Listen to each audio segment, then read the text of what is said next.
Welcome back. I'm Talia from Little House on Laurel. I wanted to share with you today how I make dehydrated granola. I already have a granola recipe on my blog, so if you're looking for something you can cook in the oven, you can go check that out. I'll link it in the description box. This one is a little bit different, and you could make this recipe for granola and then go bake it as well, but I am going to give you the instructions for how to make this in the dehydrator. First of all, granola is a staple in our house in the summer because you can have it as a topping on yogurt, and I especially love it with fresh blueberries. I think it goes perfectly with fresh blueberries. So I'll have granola with blueberries and milk, or top it on the yogurt with blueberries. My kids love it, and homemade is so much healthier than buying it store-bought for the most part. So I think this one is pretty special because I included not only vanilla and cinnamon, but also some almond extract, which gives it just the perfect hint of almond. I don't know if you've ever had cookies that have almond extract, but it's just this wonderful kind of a surprise flavor. So I think you'll like it. So first of all, you're going to need oats, cinnamon, vanilla extract, almond extract, and then melted butter, or you can use coconut oil as long as it's at room temperature. So you want it to be soft and melted, like melted butter.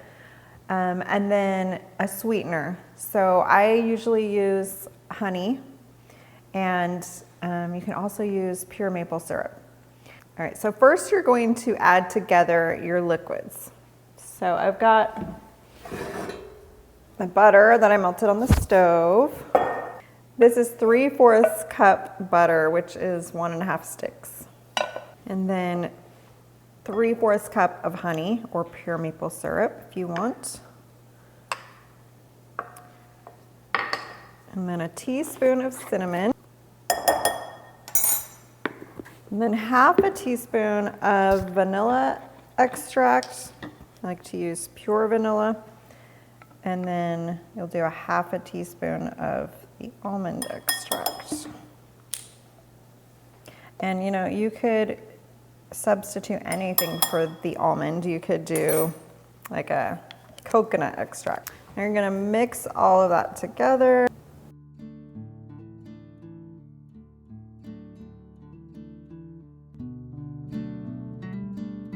And then you're gonna add in your 7 cups of oats. So that is quite a bit of oats. My other recipe is like, I think 4 cups of oats. So now you're just gonna mix the liquid with the oats until the oats are all covered. So this ends up making about three trays in my food dehydrator. I think that lasted us about a week with my 2 boys and I. So this is about the size container that I was able to fit the granola in when it's all finished. And that lasted us a week, so that was a pretty good amount.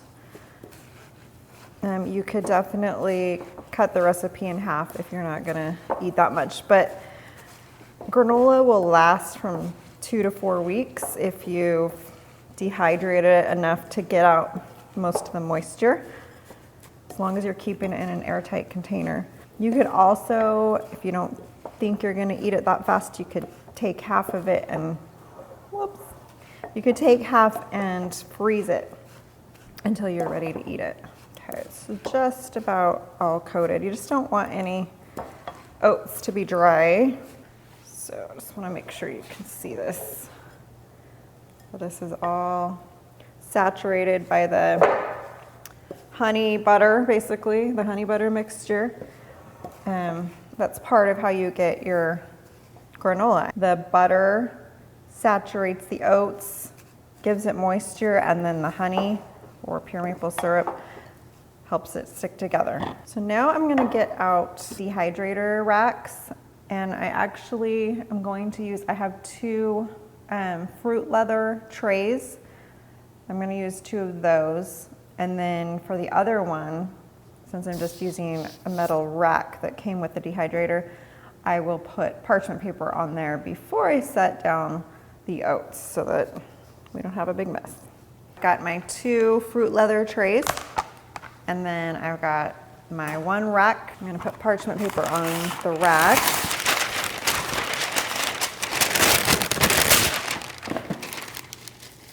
So you wanna spoon out the granola so that it's spread pretty evenly between the 3 trays.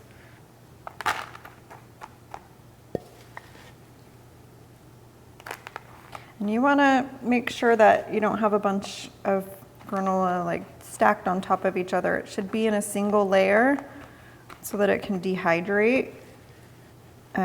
But you also don't want it like all separated. You want it to be close together so that as it cooks, it will kind of clump together like granola does.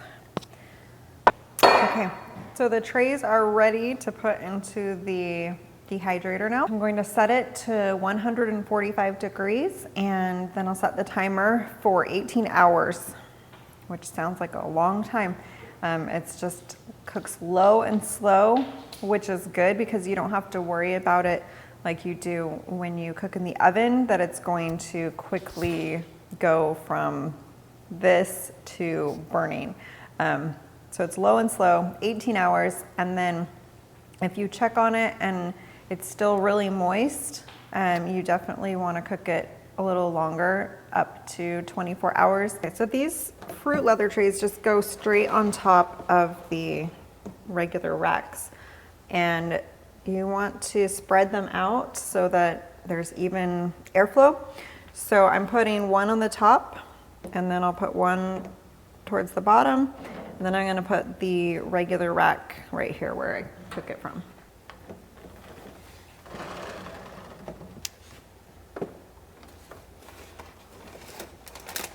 This you have to go slow.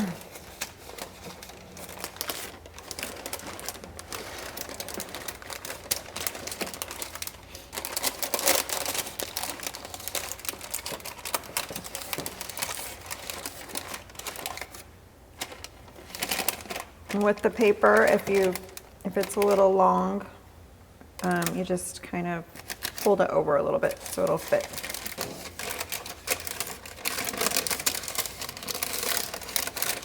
All right, looks good. So I ended up doing a double batch of granola, so that's why I have so many trays. And they have cooked for over 18 hours because it was early in the morning when it finished up, and so I didn't have time to take care of it yet. But that's the nice thing about this recipe is that it can go for longer than 18 hours and it's gonna be okay. Okay, so I've been letting these cool, and once they're all cooled, you'll see that it's all kind of sticking together and it's got a nice crisp sound when you break it apart.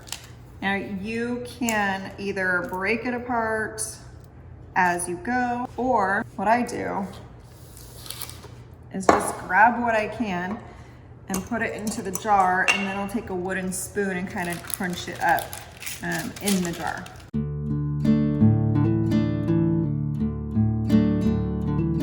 I hope you enjoyed this video. I will have a printable recipe for you.